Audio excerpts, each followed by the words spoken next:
আসসালামু আলাইকুম। Breaking news. তবে ব্রেকিং নিউজগুলো কেন যেন আন্তর্জাতিক গণমাধ্যমের মাধ্যমে আমরা জানতে পারি।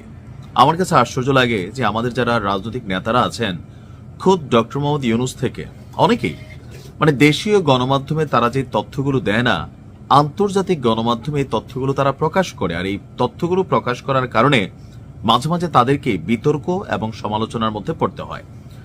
ভারত না পাকিস্তান, দিল্লি না পিন্ডি, এই যে ভারত এন্টি ভারত বিরোধিতা, বিশেষ করে জামাত ইসলামের যারা নেতাকর্মী আছেন দিন রাত ফেসবুকে ফেনা তুলে ফেলতেছেন, কিন্তু জামাতের যিনি আমির, তার ভারতীয় কূটনীতিকের সাথে যে গোপন বৈঠক হতেই পারে, তবে ভারতীয় কূটনীতিকের কথায় তিনি যে বৈঠকটা গোপন রাখলেন, এইটা আসলে কেন রাখলেন? তবে ওনাকে ধন্যবাদ দিচ্ছি এই কারণেই যে এই বৈঠকের খবর আমরা কখনোই জানতাম না যদি রয়টার্সকে তিনি নিজে না জানাইতেন।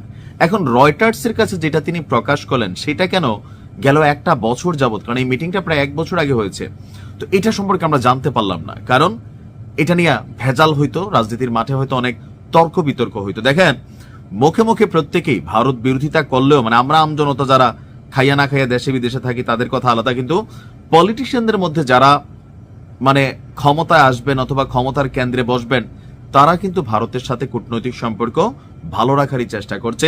আমরাও চাই প্রতিবেশী রাষ্ট্রের সাথে ভালোবাসার সম্পর্ক হবে, তবে দেনা পাওনা, লেনদেন, সম্মান, এগুলো যেন সমান সমান ক্রাইটেরিয়াতে থাকে। যাই হোক, আজকের দিনে বেগম খালেদা জিয়ার মৃত্যুর খবরের পরপর যে খবরটা সবচেয়ে বেশি গুরুত্ব পেয়েছে, ব্রিটিশ বার্তা সংস্থা রয়টার্সের একটা সাক্ষাৎকার। সেখানে আমাদের জামাত ইসলামের আমির ডক্টর শফিকুর রহমান তিনি বলছেন, আগামী নির্বাচনে ঐক্য সরকার গঠনের কথা তারা চিন্তা করছেন। এছাড়া এক ভারতীয় কূটনীতিকের সঙ্গে বৈঠক হওয়ার তথ্য জানিয়েছেন তিনি।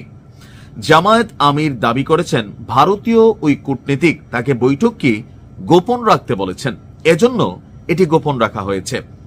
অনেকটা ওই যে জিএম কাদের, তিনি সর্বশেষ যখন নির্বাচনের আগে ভারত সফর করে আসলেন, তো আসার পর সাংবাদিকরা জিজ্ঞেস করছিল যে আপনার সাথে কি আলোচনা হয়েছে, তো তিনি বললেন যে ভারত আমার মুখ খুলতে না করছে, আমরা সবাই সমালোচনা করেছি। তো আজকে জামায়াত আমিরের এই বক্তব্যে অনেকটা সমালোচনার জায়গা তৈরি হচ্ছে। সমালোচনা কিন্তু নিতে হবে যে ভারতের কূটনীতিক না করছে, এখন কি ভারতের কূটনীতিক বলছে বিষয়টা প্রকাশ করার জন্য নাকি ভিন্ন প্রেক্ষাপট অথবা প্ল্যাটফর্ম।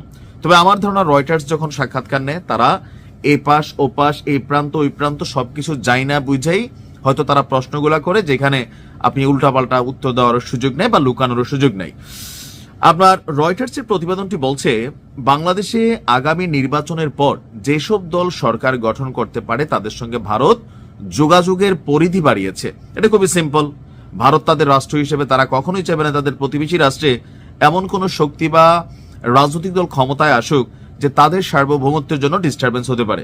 আর যেহেতু এইবার জামাতের অতীতের যে কোনো সময়ের তুলনায় পপুলারিটি খুব বেশি এবং অনেকে আশঙ্কাও করছেন যে জামাত ক্ষমতায় যাবে, সো এই জায়গা থেকে জামাত যদি ক্ষমতায় আসে, ভারত তো বাংলাদেশে ফেলে দিতে পারবে না, প্রতিবেশীকে আপনি কখনো ফেলে দিতে পারবেন না। সো বেটার হচ্ছে যে ক্ষমতায় আসতেছে তার সাথে আলাপ আলোচনা, নেগোসিয়েশন, অথবা এই রাষ্ট্র ওই রাষ্ট্রের মধ্যে সম্পর্ক কি হবে।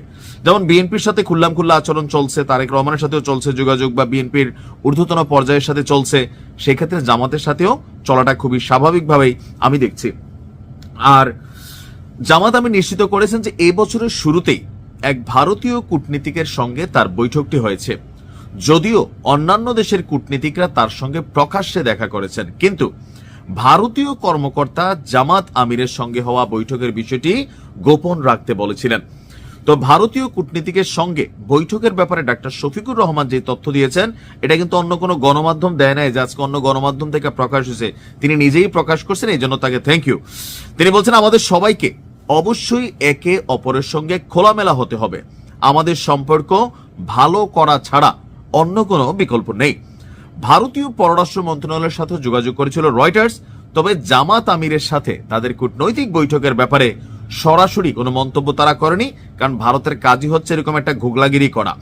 কিন্তু ভারত সরকারের একটি সূত্র বলছে তারা বাংলাদেশের বিভিন্ন দলের সঙ্গে যোগাযোগ করেছে, এমনকি পাকিস্তানের সাথে ঐতিহাসিক সম্পর্কের ব্যাপারে জিজ্ঞেস করে জামাত আমির বলেন, আমরা সবার সঙ্গে ভারসাম্যপূর্ণ সম্পর্ক বজায় রাখি, কোনো একটি নির্দিষ্ট দেশের দিকে ঝুঁকতে আগ্রহী নই, এর বদলে আমরা সবাইকে সম্মান করি এবং সব দেশের সঙ্গে ভাবসম্পূর্ণ ভারসাম্যপূর্ণ সম্পর্ক চাই, আমি ওটাতে বিশ্বাসী।